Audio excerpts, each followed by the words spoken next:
Welcome, everybody, to Dead Talk Live. And it is my honor tonight to have BJ McDonnell with us. BJ, how you Hello. doing, man? I'm good. How you guys doing? We're doing good. It is our pleasure and honor to have you with us. Let's talk some Victor Crawley. Okay. That, It's been a man, long time, but let's go. that's a beautiful face right there, man. That's a face only a mother can love. Oh yeah. Well, yeah. I put her through a rough time, so yeah, she still loved me, so it's all good. Before we get started with that, how'd you come across meeting Adam Green? Basically, a friend of mine, friend Sarah Donahue, she was doing Hatchet, and she said that they were looking for a Steadicam camera operator guy, and she said, "Hey, come in and interview and meet, the crew." So, all right. So I did. I went in there. And basically just did an interview with the DP. I didn't meet Adam, first. I just went in for an interview with the director of photography. And we talked, and his whole main questions were like, hey, like, what kind of movies do you like? What's your favorite genre? That stuff, kind of see what I was into. And I was like, well, I'm a huge Nightmare on Elm Street fan. I'm a huge Clive Barker fan. I'm big on, like, the Halloween, anything John Carpenter also, like, huge Yeah, into that stuff. And so I guess while I was doing that, Adam was behind Will, the director of photography, going, hire him, because I think he was looking for someone that was actually going to be very excited about being in being a part of a horror film like that. It's more exciting when you have a crew member that yeah. actually has a love for the genre, the genre, and not just the paycheck.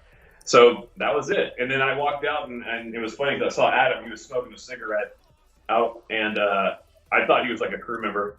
I was like, "Hey man, how's it going?" He's like, "Hey man," and that was it. So I guess I really didn't meet Adam. I just interviewed, and then I got the job. Got the There you job. go. Now you're talking about this is for Hatchet 2, where you were the Hatchet 1, One, the Steadicam operator, right? the all operator. I mean, Yeah, it was basically that whole movie was almost shot on Steadicam because we didn't have, we shot in basically the desert out here yeah, in California, and at night you can just throw moss up in trees, and it's like, hey, we're in Louisiana. Because you don't have much detailed background because, as soon as it gets exactly. dark, you're very limited. And if you have a very limited lighting package, you can't really open up that world. It's just, here's your set piece that you can kind of light because your lighting is just, limited, and you dress it to that. So that's how we did it. We shot it over at a place called Sable Ranch. And yeah, I ran around with a Steadicam, and we shot in 35 millimeter film, which is no longer what they shoot No, mini movies anymore. So that was kind of cool. now it's all Camera digital. was like the heaviest camera you could actually get. So for me, it was just like a brutal, like, running up and down the forest during all nights. And every morning I'd have to drive home, and, like, I drive to location, and where I live, it's about 45 minutes without traffic there. So I would have to leave at, like, for a 6 o'clock call, like 2 o'clock Ooh, to get ooh. there. And because the traffic was so bad, and then coming back in the mornings, I'd be hitting the people going, towards my True, house. yeah, yeah. Oh man, that does sound brutal. So how does it go from getting on the first Hatchet, the camera, and then you getting your directorial debut in Hatchet 3? How did that all play out? Um, I mean, I don't know all the ins and outs really about, like, what the decision making process was in that. I just know that, I don't know if Adam really wanted to do part three, because I think part two was kind of a rough deal with Hmm. everything that went on. And he just wasn't pumped about it. So he had, Adam had his whole thing going on, and he came up to me. I was shooting a movie in Boston, and he happened to be there, and we just went and played some putt putt and had some milkshakes, and he's basically like, hey man, because you've been a part of this team, since Hatchet 1 and Hatchet 2, why don't you, direct the third one? Because I was trying to move into directing anyways, and so he was Yeah. like, it'd be an awesome thing for you to get into. So that was it. I mean, really, I said, okay, as long as I could put my twist on it, and that was my whole thing. And Obviously, it was going to be Adam's script and his whole yeah. thing, but I wanted the look that I wanted to put with it. I wanted it to be darker. I wanted that Hatchet to feel a little darker, Mm-hmm. visually. I also wanted to expand the world a bit more than what we could do, because in Hatchet 1, we shot in the desert, like I said. Hatchet 2, we shot on a soundstage with just, we just moved trees around. Ah, look different. And obviously, the daytime exteriors, we went to Louisiana and shot a little bit there, and then once you get in the swamp at night, it's all soundstage. okay. I didn't know that. That's good information. So, I mean, all those years being a camera operator, what was it like for you to step behind the camera and direct? Did you find it hard to sort of stay in your lane as director and not get involved with the camera people? Or did you, kind of get your fingers in all places? I learned a lot of lessons on that one because, look, as a camera guy, also I deal with the actors a lot, so I'm comfortable talking to the actors, Yeah. So that was never a big thing for me. It was really hard to let go on the camera side of things because if I wanted to do something, and it was hard to express like what I wanted to do, I'd just be like, give me the camera real quick, and then I would do it, and the budget was so low on that one, it was a very low budget that I couldn't hire a Steadicam guy. So all the shots that are Steadicam, I just threw my rig on and did the Steadicam shots, and then then I'd have my buddies do the camera work and all that stuff. So it was a total thing. So I didn't exactly go hands off. All the Steadicam shit was mine. Are we able to cuss on the show? Yes, absolutely. I don't want to offend. No, anybody, this is the internet. I always forget to ask. No FCC, oversight here. You're good to go. Okay, good. So yeah, that was it. I just, I would do the Steadicam stuff just because I couldn't afford an operator, and plus it's just easier for me to get what I want that way. But it's hard to actually operate the Steadicam and focus exactly on what the actors are saying. Exactly. So for me, that was a learning process of watching framing, watching my steps, watching what's going on, but also making sure that I'm getting the performance from the actors that I needed. It was hard for me to juggle that, but I've learned to get better with that over time. So I got better at it. I watched Hatchet 3 again last night, to refresh on it. And I gotta say, it's this great blend of gore and humor. Was that all in the writing, or was that your directing, would you say? I mean, was it half writing, half your directing? It was just a beautiful balance between the really funny stuff in the movie to the kills themselves being really gory and bloody. You guys must have built a factory or something to make all that blood. I mean, damn. It was really the same effects. We had John Beekler on the first one. And then we had Robert Pendergraft, who was with him on that. And then Rob took over and he started his own effects company basically in his garage. So he was building just things in his garage to do the effects. And we had a team there just basically with all the blood rigs and all that. My wife was also there. She was helping out because she's a makeup artist too. Uh-huh. Actually, she helped me out with so much stuff when we were down there prepping. She found the locations for us because honestly, I didn't realize. When I said we're going to do this all in New Orleans, it's hard to find dry land there.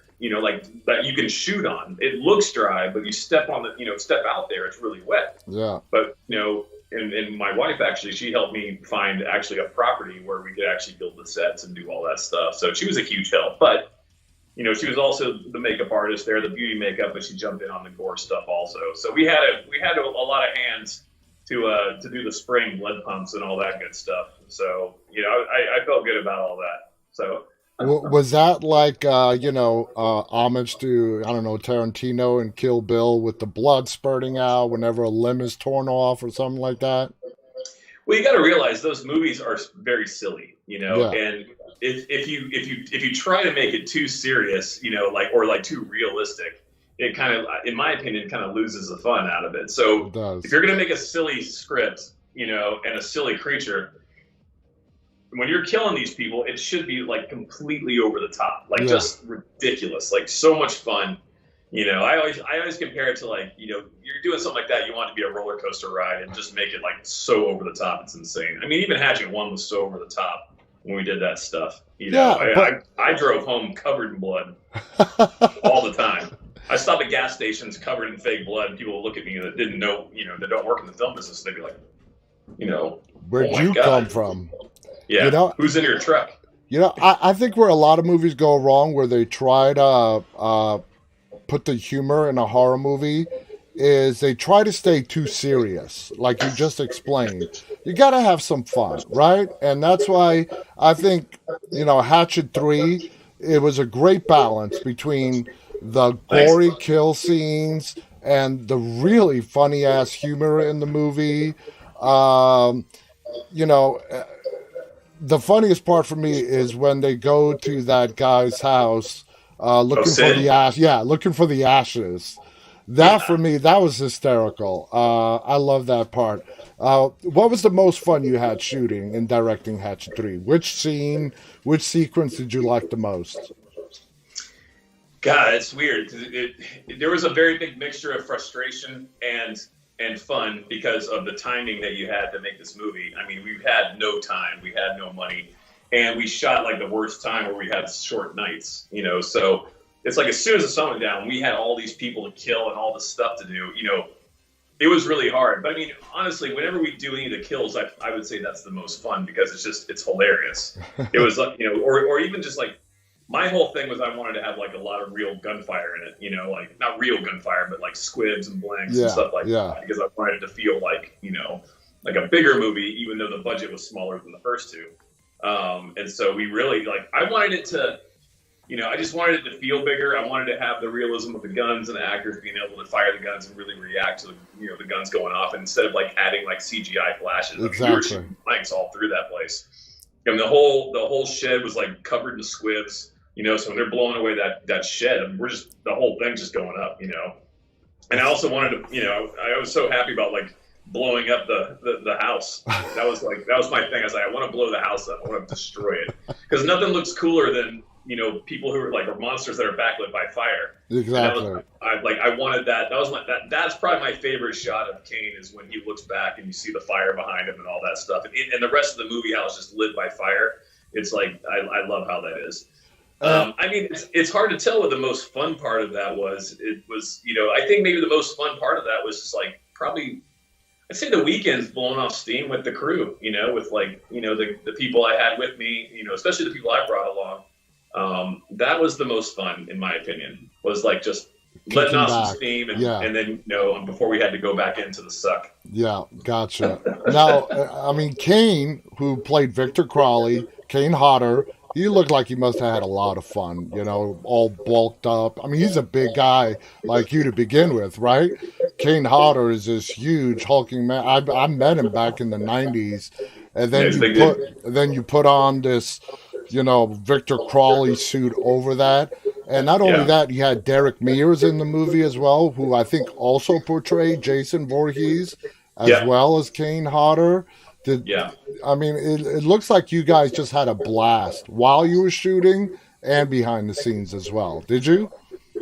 Yeah, I mean, it was a lot of fun. It was funny because like when you put all that stuff on Kane, it slowed him down Wow. because that makeup. This was the first time they actually used silicone compared to just using a latex mask. Okay. And the reason why Victor Crowley looks so good in the third one is because the facial movements and everything are silicone, so it looks like real skin. Yeah. It's not so fake looking. Not saying it was bad in the other ones, which is again you go back to hey, this is what we're making. Yeah. We're making that throwback kind of thing. But I like the way we had Crowley look in this one a lot because it was just he looked more like a real creature. Yeah. And it's the silicone, but that also put a lot of weight on Kane, and it was hard. Towards the end of the night, we weren't on solid ground; we were on muddy ground that whole time. You're just eating his shit when you get done. So, he was a trooper. It sounds like a trooper. Those sound like some pretty harsh conditions. It was the Now, worst conditions, the worst. Now, let's talk about Danielle Harris, okay, who plays Mary Beth. Now, Danielle Harris took over the role in the second Hatchet movie. Do you know why the original actress who played Mary Beth did not do the second or the third Hatchet movies? I know Adam asked her to do it whenever that was Tamara. I remember he asked her to do it, and I don't know what was going on at the time, but it's hard for me to say if I can't even say like what was going on, but like I think it was an agent thing. She was starting to do other things, and Yeah. I think they were asking for like too much money, and I think that it was a whole it was a deal like that. Like Okay. it was just it was something like that where it's just too much money. I think she, the agent was trying to like get part of the franchise that Adam had created, which wasn't even a franchise yet, but it was, And it besides, was Danielle Harris, she was awesome. She was awesome as Mary Beth. Getting teased as poor white trash and being that tough girl. Fuck you. Yeah. Go fuck yourself. Yeah. I mean, that was hysterical. And for a no budget movie that you just described, you had a really good cast to work with. Yeah. Well, and that's the thing with the horror people, like a lot of the horror actors, you can get a lot of them to come out and do these roles because they also love what you're doing. And when they know something's going to be seen or it's getting somewhat of a fan base, it's easier to get people on board. Especially if there's especially if you already have something that's already been, like Hatchet 1 was already out, people were digging it, and then it's all exposure and another good job for people, at that point. So that's I think that's kind of how we get those people, and also it's friends. Exactly, and they all show their enthusiasm for the genre. Yeah. Because I had met Derek like way before any of this stuff because I did MacGruber, and I met him on that because he had a little bit part on that. So I was all super excited to meet him because I knew that he was the new Jason Voorhees, and and he's just a lovely guy. Like the guy, he's like the nicest guy in the world, even though he looks like he would rip your head off. Jason Trost, who's the sheriff with the eye patch, that everybody's he's a good buddy of mine. Which I actually later on brought him on to do a bunch of Slayer things that I did, and I love him. He's the best. He is like a true talent. I met Danielle, with basically, I think I want to say the Halloween movies. Yeah. Rob Zombie, because I think that's where I first met Danielle. I think. Maybe, I think so, yeah. I think that was 2006, 2007 is when the first Rob Zombie Halloween movie came out. Yeah, but we shot that like way before. Okay. And so, around. I mean, I can't. My timelines are all messed up, so forgive me those who look on and look at dates. But I'm pretty sure that I met her on Halloween 1. It was my first time. Yeah, I mean, you have worked on some amazing movies, and I think you're the perfect person to ask. Like, you directed what you describe as a no-budget film in Hatchet 3. But you have been on the set as a camera operator for like Maverick, which is yet to be released, as well as some other big budget, The Conjuring, big budget films. I always love asking this question, going from a low budget film to going to a studio project that has tens of millions of dollars invested in it. What is the biggest difference besides, having a person for every little task, what is the first thing that pops out at you? My main thing, and also as being a director, is I feel like the doing bigger movies like that, it's the time you get to do it. When you're doing a no budget film, you don't have any time. And if you don't make a day and you have to try to figure out how to get the rest of that scene done when you're on like a schedule where they can't just add days, because you add days, that's adding money, and usually the low budget movies are so planned out to the T, like you have to get those things done, with a little contingency plan if you're lucky. The best thing you have on the bigger budget movies is the time schedule, the amount of time you get to shoot sequences, for instance, like the first Jack Reacher, we did that movie, and there's a fight in a bathroom with two guys against Tom Cruise. And I think we shot that fight sequence for 4 days for like a little piece of the movie. I mean, it's like that it's like that. Like, okay. Time is your worst enemy as a director. It's watching the clock and trying to make sure you get everything you can get, and also making sure you're getting the performances you need, and make sure you get the camera moves and like the cool shots and things like that. It's like in my opinion, I think the worst enemy is the time schedule. Okay. That's the biggest difference I see. Obviously, on bigger movies, you get the bigger toys that make the shots look cooler. You get the techno cranes, you get the cable cams, you get all the cool stuff. And when you're doing low budget movies, you're just like, oh Christ, I hope this works. Now, you have worked with Tom Cruise, like you said, in Jack Reacher, in Maverick. So you've probably been up close, face to face with him with that Steadicam. I mean, Oh yeah. what's he like to work with? We hear he's very professional on the set. He's, knows. I mean, obviously he's been doing it forever. What would be your description of his work ethic? Tom is all pro. He's very awesome to work with. You can count on him hitting his marks. Everything he does, he wants to make sure it's done like totally right. Like Yeah. it's planned, and he expects the crew to be there. He expects the people to get the shots to make sure it goes smoothly.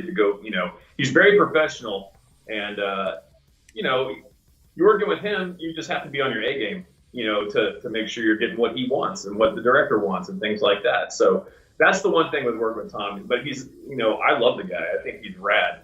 He's in my opinion the last great actor because he can do anything. He can do anything. I mean, what other actors do you know that actually can do all this stuff? Exactly. I mean, everything. Look, I love the John Wick movies, and Keanu Reeves is rad. And he's kicking ass with the gun stuff, and that's so impressive. But you go, okay, well, here's Tom Cruise. He's flying his own plane, or he's flying his own helicopter. There was moments when on Jack Reacher, me and my buddy Tommy in the AC, we were in the back of that car when he was driving through Pittsburgh, and he's basically like, strap in, guys, here we go, and he just crank it, and we were going through traffic and zipping. It was awesome, and because he's a precision stunt driver. Sorry, I tripped over my words. But that's the cool thing with him. But I think he's really the last of the best. You can't find another person that has the amount of talent that he has, acting wise, and also everything that he does, the stunts, all that stuff. He's rad. So that's all. And there's no slowing down in him. No signs of slowing down. He's just going to keep on going. It's like he's going to space. He's going to space. They're about to go to space to do a movie. And I'll say it right here. Sign me up. I'll get in the rocket. Let's go. So, Steadicam. Now, we had Russell Todd on our show. That's my agent. That's your agent. And he told us the whole story on how he formed because Steadicam operators had no representation. No. Yeah, and he's the one that started it, and he has like 50 guys. So what's it like having a rep like Russell and him, being there, getting you guys work and whatnot? Russell's awesome. Russell is like, to me, I feel like Russell's like my clip in my gun. He's I usually I'll get a call from production, or I'll get a call from the director of photography or whatever, do a movie or whatever, and I'm like, okay, yeah, we'll talk to my agent. Because the great thing about having the agent is that you don't have to deal with awful trying to negotiate rates or trying to get to deal with the money side of things.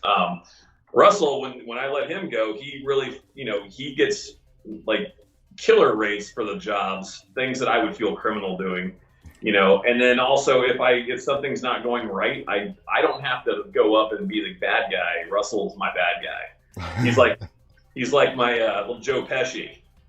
So I just feel like, hey, Russell, so-and-so is not doing this. They didn't give me this, blah, blah, blah. Okay, I'll take care of it. Boop. And the next thing I know, it's being handled. And that's the great thing about having him, doing that. Because when you're first starting off, you're the guy negotiating with producers. Mm-hmm. And honestly, I'll tell you, in the beginning of my career, I guarantee I got took so many times on certain things and for budgets and rates and stuff like that. That was just trying to get the job, or just making sure when you're hungry and you're trying to make a name for yourself, you take crappy rates when you first start. And I started out just trying to get my name out there and getting more footage for my reel.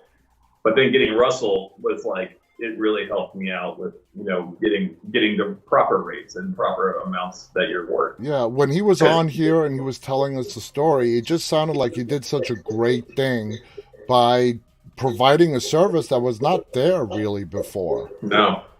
And there's not a lot of Steadicam agents. There's not. There's him and there's Wendy Schneider. Yeah. Those are the top two. And maybe there's more now, I don't know, but when I got with Russell, it was two.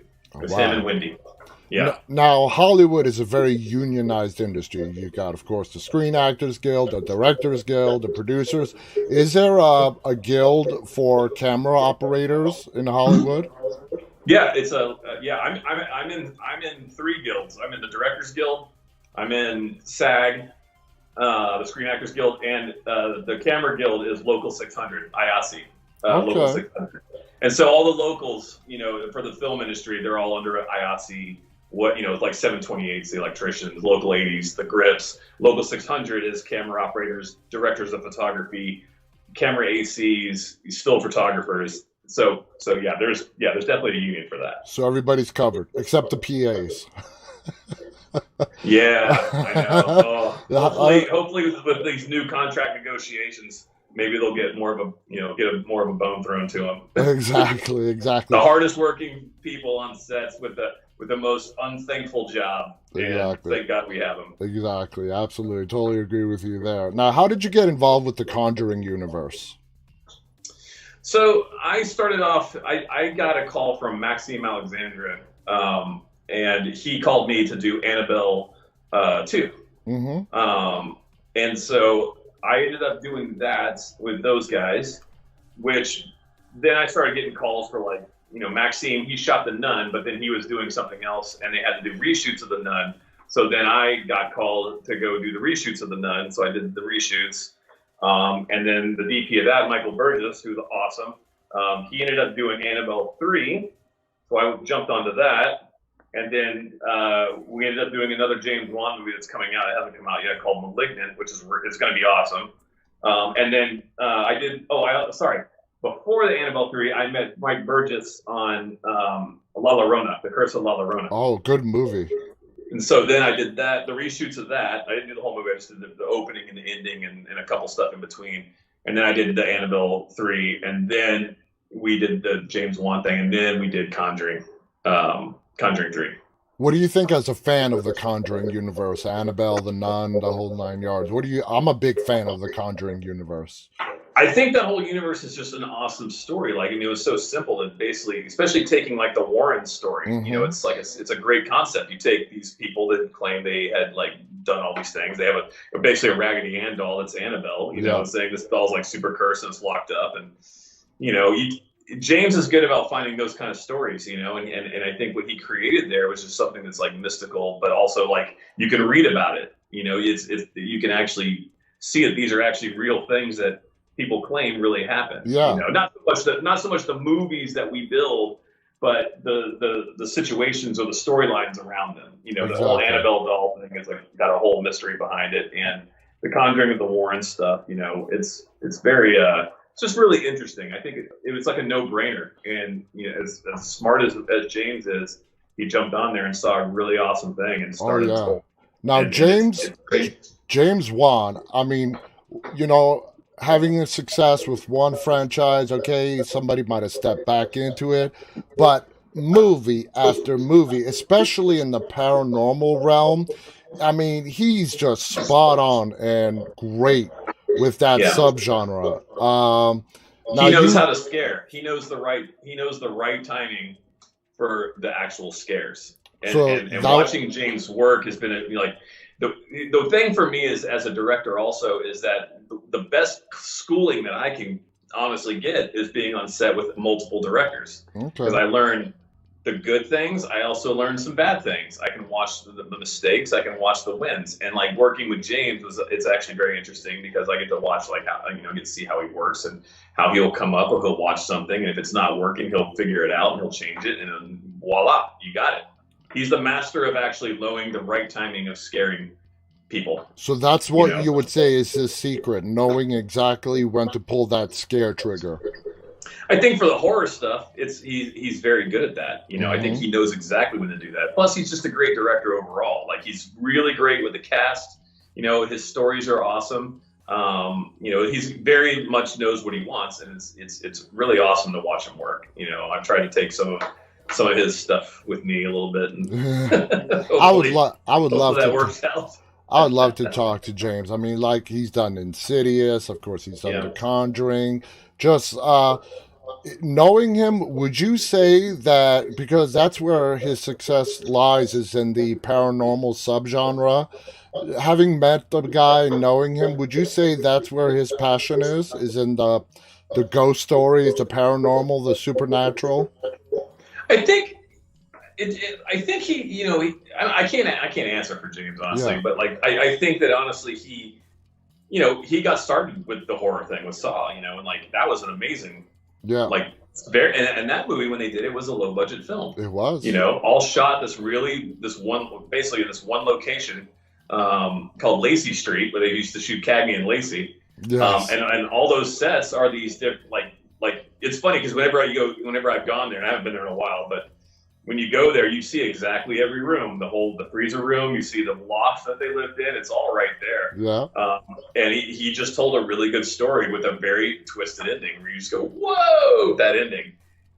So I think that he gets, yeah, I think he definitely has a heart for the genre kind of stuff for sure. But I also think that the action things and the superhero stuff, I think he loves that too. yeah. We always talk about video games. He's a video gamer too, just like me and my wife. So we get together. I'm like, did you play the new Assassin's Creed? He's like, oh, I did. Yeah, I love, like, so we'll talk video games a lot when we're on set. Now, as a director, let me ask you, yeah, big budgets are great. They give you time. You don't have to stress about getting everything done in like X amount of days. But to really make a good movie, and there have been some gems that have come out there, no to low budget. You need a good story, first off. You Yep. need good acting. And yeah, having that extra money is great. You can add the CGI, you can invest in the special effects. But bottom line, you need a good story, good acting, good directing. Do you agree with that? I always think that you got to have a good story first. Yeah, I think that you really have to have that. That's the most important for a good movie. And there's one thing about having a low budget kind of movie. The one thing I will say about doing that is that you have to figure it out. You have to figure out like how to get it done. You have to figure out how to execute things with the little money that you have. So you actually get a little bit more creative in the pre-production of, thinking about how am I going to do this? How is this one shot that I'm trying to do going to actually work out? Like yeah, what am I going to have to do? And nowadays it's kind of easy to do some stuff like shooting plates and like, editing's gotten easier and like being able to like, shoot a plate and put someone over here that's not there at the time or things like that. You have to start getting really creative yeah, when it comes to that. And then at the end, like, my buddy Marcus Dunstan, we always talk about it, and we always end up shooting like inserts in our garages. Like literally, like I think the collector movies that we did, we shot in his garage, shot inserts, the close-ups of latches of the case, like masks going on, yeah. things like you shoot in your garage to get Jeez. these shots that you need because you didn't have the time to do it or you just didn't get it because you're moving so fast, or whatnot. You have to get creative. Exactly, exactly. Do you I have just shot a whole teaser in my garage for a thing I'm trying to get off the ground. Like me and my buddy, we just got together and jumped in my garage, and I wrote all these different shots that we're going to do, and we're editing that together now. So it's like you just have to get creative. creative? Exactly. That's the bottom line. Creative. Don, do you have a special affinity for independent films, guys being creative and coming up with something really a great final product at the end? If I know that it was something very low budget and I see someone accomplish something pretty amazing, I applaud that. Like, because it's very hard to do. I say like the things that I've done, or like just like being able to work on the bigger budget movies and then being able to work on the smaller budget movies. You can see how a bigger thing is accomplished, but then you can kind of go, okay, but you could also maybe do that with this little teeny thing, or like you kind of learn a little bit more of that process just by watching like what it really takes. Okay.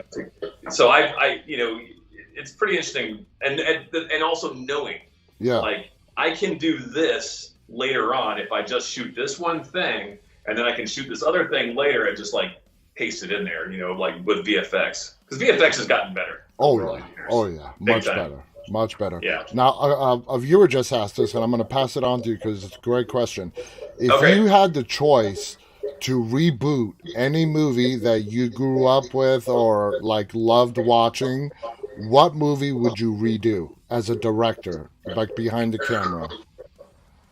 As a director behind the camera, to redo or reboot, I'm And trying to get like a really off a very off answer of a movie. I mean, deep down, I'd love to do an Escape from New York. You ooh, know, that's what I would love to do that because like when I was in kindergarten, my mom would let me watch those movies, which is probably an awful parenting technique. taking out But John Carpenter there. oh yeah, I mean that's I love those movies. Geez, that's a really tough question. Like maybe Terror Vision. Oh God, yeah. There have been like so many great movies. I don't even know if you've heard this one. Jamie Lee Curtis, during her Scream Queen days, which she still is a Scream Queen, she was in a movie called Terror Train, Yeah, and I absolutely love that movie. But most people have never even heard of it. yeah, But it's those kind of movies. Then you got like John Carpenter with The Fog. yeah. The Uh, Fog is awesome. it's brilliant. John Carpenter is like what James Wan is today. Yeah. James Wan is on his way to becoming like a John Carpenter. He's not there yet because John Carpenter is legendary. I But don't know, man. I think James has gotten pretty big for like the amount of time he's been around. I mean, that guy's success story is pretty it's like one impressive. after the other, one after the other. Yeah, and it's awesome too because I also gotta say he's an awesome guy, Yeah, like a lovely dude, like super nice, and I love watching when the good ones succeed. yeah. There's been plenty of bad ones that have succeeded that I've been around also. That I won't mention names, but you're just like, ugh, something's like, let's keep going. Yeah. So take us back, all right? How did you start out? How did you get into the, camera operator, directing? Did you have like growing up an affinity for, making stuff, recording with a camcorder? How'd you get into Yeah. it? So basically, when I was a little kid, my grandfather was a Hollywood actor. Mm, His name was Leif Erikson. He did On the Waterfront. He had a TV show called High Chaparral.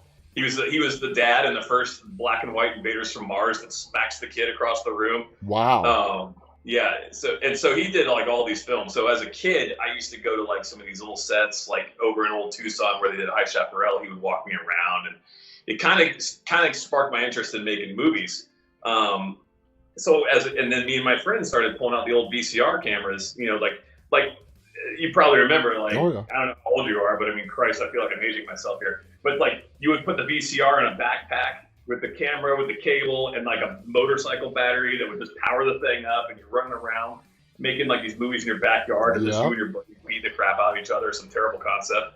And I fell in love with just doing that. It started becoming kind of like a major passion for me. That like it was just like that's all I wanted to do was like start making these little short films. So I did that like all when I was really really young and coming up. And then I ended up kind of stopping doing that. And I was in a punk band and I started touring and tried to become kind of a punk rocker, thinking the money could have been there. So for 5 years The I next, gave the up for a next bit. Kurt Cobain. Oh my god. Well, I don't want to end up like that, but No, no, no, no. but I toured with the punk band for like a good 5 to 6 years, and when that kind of fizzled out, I just didn't have any. I didn't know what I was going to do, and this is all. I grew up in Florida, so I was just kind of stuck. I was like, I don't know, what am I going to do? The only other thing I like to do is like movies, and my buddy Jason, that was in another punk band, he ended up marrying a girl who got him in the film business in Richmond, Virginia, and they said they were going to move to Los Angeles. And I said, I'm going to move to Los Angeles and go to film school. So I went to film school at Los Angeles City College. And then when I got out, I went right into being a grip because that's what my friend was. Yep. And then I started learning set etiquette, and I got way more into it again. Like, this is what I want to do. And oh my God, I can actually make money like doing this. And you're the thing of the film industry is you're your own boss. Yeah. You get your jobs, you take the jobs, then you can take as long a time off as you want, and then come back and get the next job. It's kind of an awesome career.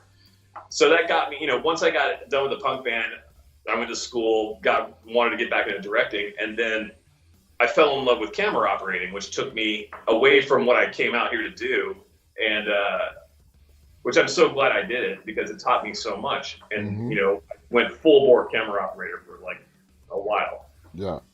And then I just said, you know what, I want to direct again, and that's where it all started happening. So I'm still doing both right now. And you have a very impressive resume. Now tell us I mean, the Steadicam operator, when Russell was on, he explained it to us, right?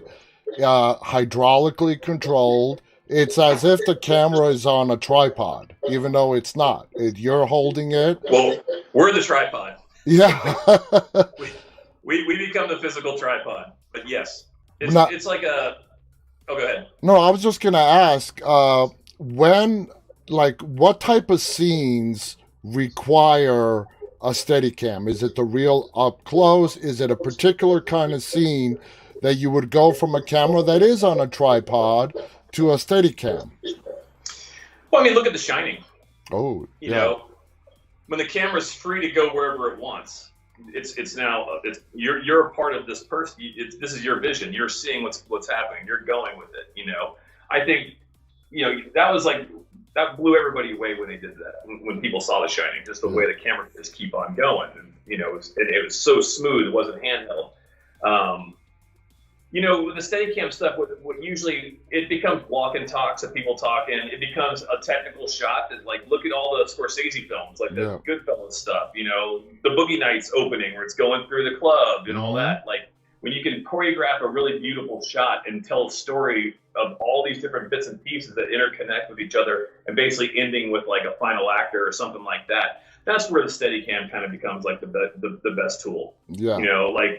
That's usually the best use of it. Now, going back to the Hatchet thing, because we couldn't afford a dolly, but they could afford me and, my Steadicam rig, that's another use of it right there, because we're shooting in the woods. There's no time to lay dolly track, and I throw the rig on and we can make beautifully choreographed shots moving all through the forest, and you move fast. That's the other side of it. A lot of low budget movies love the Steadicam if they can get an operator to take the rig.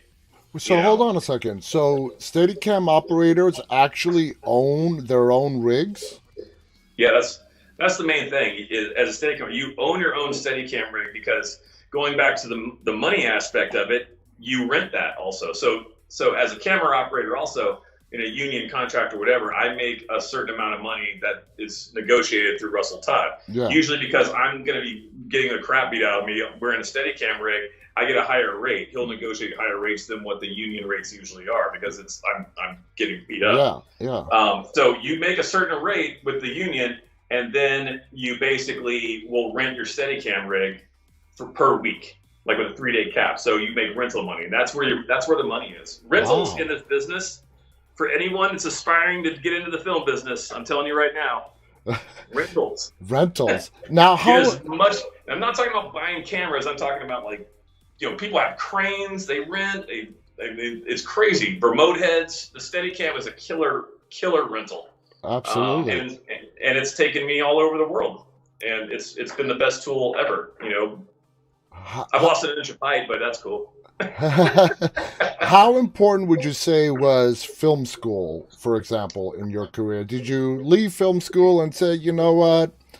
All right, I might have learned something here and there, but at the end of the day, we all know we're adults. It's getting out there. It's the real world experience. I'm not dissuading anybody from going to school here. I just want to get your take. How important was film school to you, to what you're doing now? If I would have known what I know now, I would not have gone to film school as to where I wanted to be, because in my opinion, it's kind of a waste of money. Yeah. I should have took that money and I should have put it towards like a short film and put it in festivals. But that's not saying it's not. I'm not swaying anyone from film school. But if you want to be a crew member on a set, my opinion is just meet some people, get in there, PA, learn the rope, because the best knowledge, while you also are going to end up getting paid sooner than later, is getting that set knowledge and meeting the people, because it's all about the communication and the people that you meet. It's all about, connections. It's the connections. So, but if, say, you want to be a producer, or say you want to learn how to do editing, the computer aspects of that. Sure, you can go meet an editor and do that, but it's kind of hard to meet just an editor if you don't know where to go. Yeah. I think that might be important film school stuff, where you learn the legalities of the contracts and that kind of side. But in my opinion, and this is just my opinion, I don't expect anyone to say, well, you said DJ, I would say go work. go get on a set. I agree. It's the fastest and easiest way to get yourself going. And then you can start out doing whatever, and you can go, you know what, I really think that doing props is cool, or hey, I really think that what the grips are doing is cool. I think I want to try that. And you meet the grips, and they go, yeah, the next job will bring you on board, blah, blah. And you go. And I mean, that's really the best part about this business is you don't have to get locked into doing just one thing. You can be a craftsman at a bunch of different stuff. I mean, that's, for me, it's like I direct and I operate. I love it. And I don't care. Like either one. I'm happy to get both. It's like the best job in the world. Do you remember the first professional set you ever stepped foot on? The first professional set, well, a lot of the sets I started off on were very low budget, so they weren't the best or professional. Look, they were doing cool stuff, but like it wasn't very professionally run. There was a movie that had Lou Diamond Phillips in it. Okay. That was like, for me, that was like, oh wow, it's Lou Diamond Phillips, Young Guns. I was so excited. He was so cool, like so nice to work with him. So that one was like my first union movie that my buddies got me on. They got me on before the movie flipped union. Uh-huh. So say if you're non-union and you get your name with the production, you fill out your paperwork, and the movie flips union, you got to get a certain amount of days to join the union. Yeah, I know. Yeah. So my buddies got me on this job at Flip Union. I got my 30 days, and that was basically my first real professional movie. It wasn't a huge budget either, but it was a union movie, like a low-budget union movie, and we did things the right way, and it was a great learning experience. Well, were you a camera operator on that set? I was a grip. Grip. And for people who don't know, for people who don't know, grips they're like, people might think, oh, they're the ones who hold the boom. No, grips are the electrical backbone of a set, correct? Not the electrical backbone, because that's the electricians and the gaffer. That's the gaffer, that's right. Gaffer and the electricians, that's the electrical backbone. Okay. The grips are basically like the Navy SEALs of filmmaking. They're like the guys that they do everything. They push the dolly with the camera operators on it. They control the booms ups and downs. They shape the light. So like the gaffer sets a light. They end up putting the diffusions. They shape the shadows. Anytime you see any cool shafty shadow lights in movies, that's all the grips. Yeah. They make all that stuff. It's the electricians too. They're setting the lights, but like the shaping of lights are like, that cool bit. The grips do all that. The grips also rig all the truss work, all the big stage stuff you need. They're like, seriously, movies would never get done if you didn't have grips, because they're there's like I said, the Navy SEALs of the grip world. There's so many elements that go into making a TV show or a film. Like, let me ask you your opinion. You're a director. People ask, why do you need a director of photography when you have a director? And I've told them, well, a director of photography is the person who sets up the cinematography to achieve the director's vision. Like, who was your DP for Hatchet 3? My DP was the same DP, Will Barrett, that did the first one. And then my second unit DP was my friend Eric Leach, who has also gone on to do all the other things that I've done, like the Slayer music videos, and there's some other stuff that's coming out soon, but I can't talk about it. So how important would you say a DP is to a production? I think it's like vital. To me, it's vital to have a director of photography, because the director, I want to work with the actors and get the performance that I want.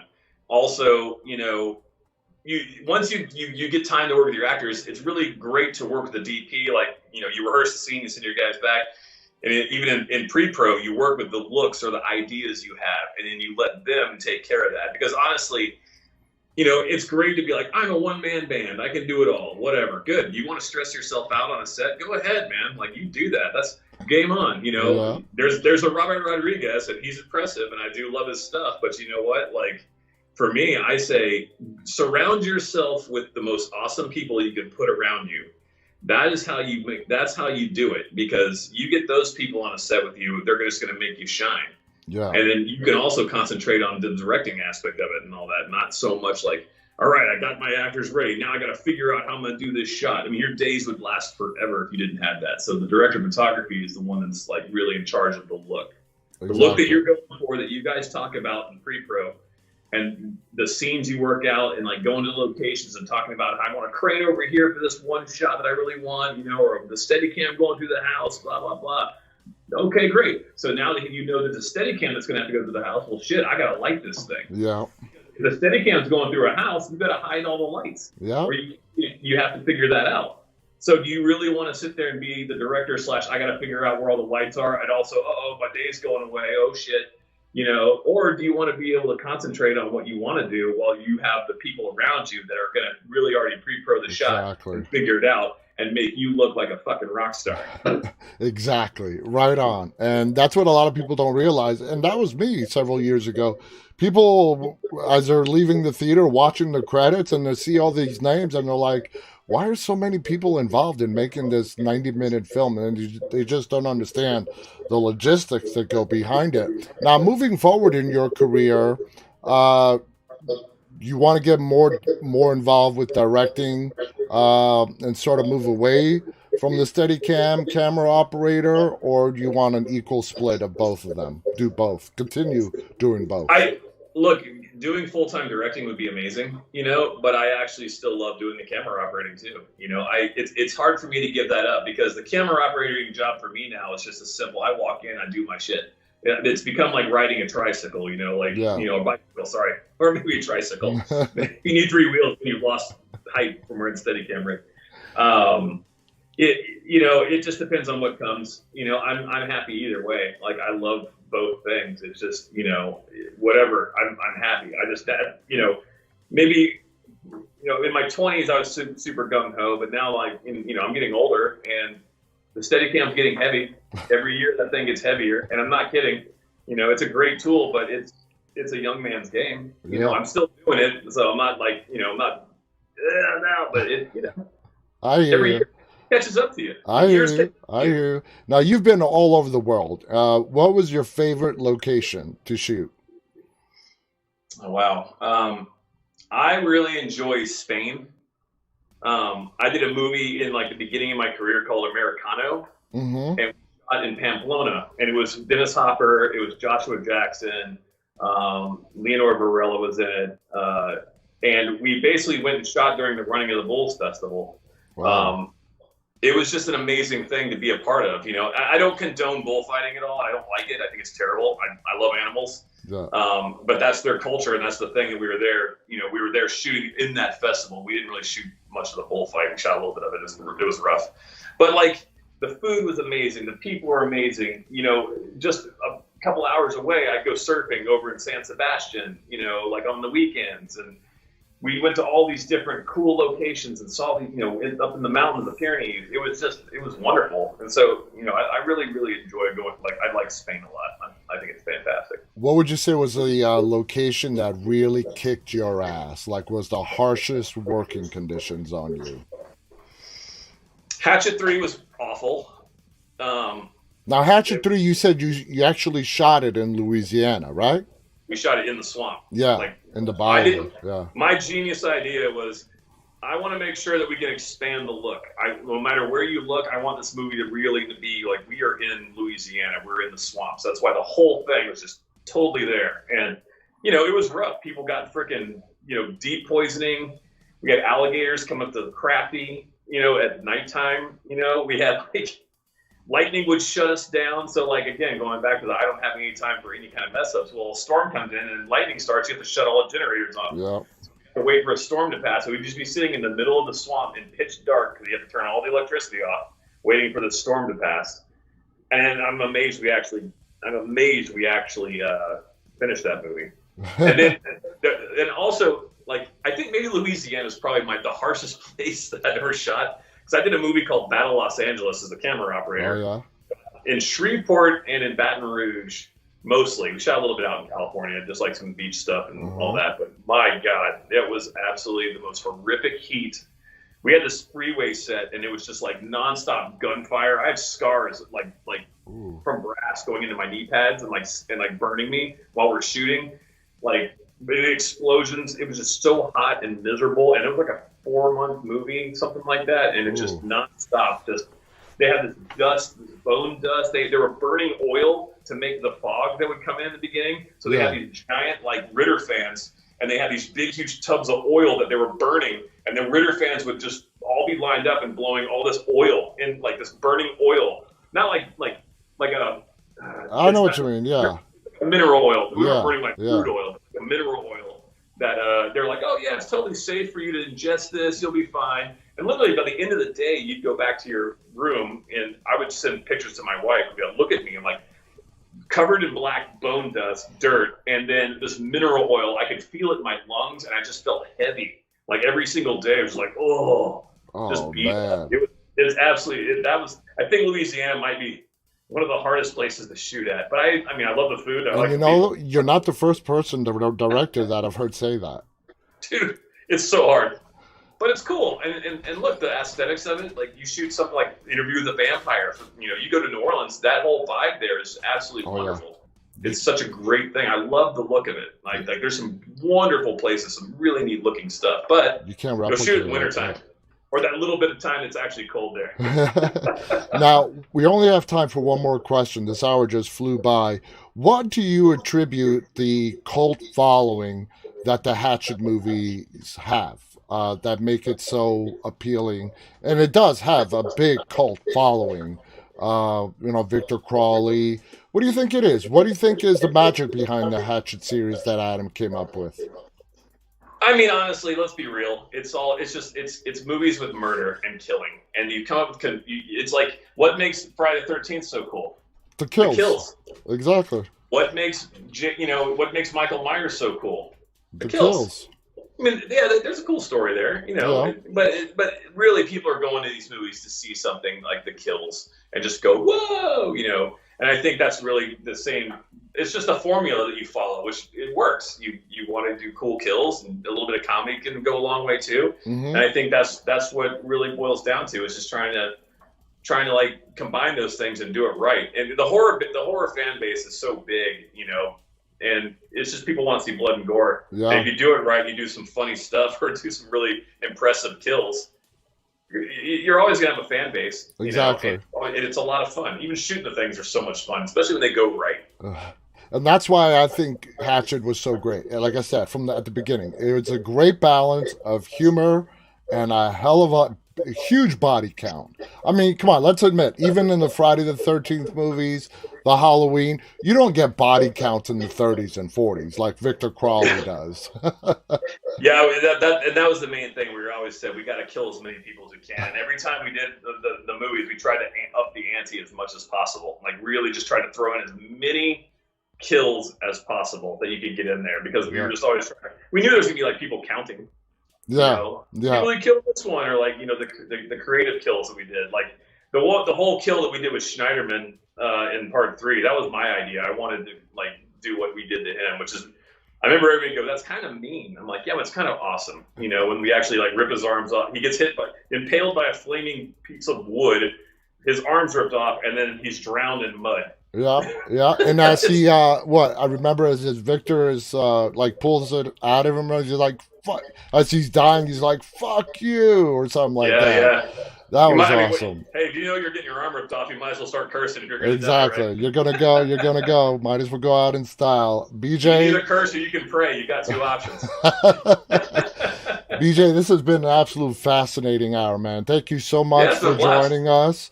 I've Thanks learned all a lot. who's listened to us jabber on. Thank you to people who are listening to it. Absolutely. I appreciate it. Absolutely. The fans love it. Thank you so much for joining us. Looking forward to seeing a lot more of your work. Any other final thoughts you want to share before we go? Just keep loving the movies, guys. And if you really want to be if you want to go work on movies, don't think you can't. It's all accessible. You can always do whatever you want. You just got to go make it happen. Exactly. And that's really, a lot of people get discouraged and they go, "I don't know how to do it." You know what? Pack your shit. Go to where all the filming's going on, like Atlanta, Georgia, right now. Exactly. I'll tell you that. Go there because that's where the movies are being made right now. And get yourself on a crew. It's all attainable. And I'm telling you, it's a great lifestyle. You work hard. It's a hard job. It's hard hours. But I'll tell you what, it's you get in there any way you can, even as a PA. 100%. Most people say, "Yeah, I did a bunch of faxing today. I faxed a bunch of copies." Or we come home, we say, "Yeah, we blew up a building today. It was kind of rad." I mean, come on. There's no funner job than that. There's none. Anyway, 100%. thank you so much, guys. Thank you so much for tuning in. It's been a wonderful chat. Till tomorrow, guys. Stay safe. On behalf of BJ and myself, stay walking. Good night. Thank you. Bye-bye.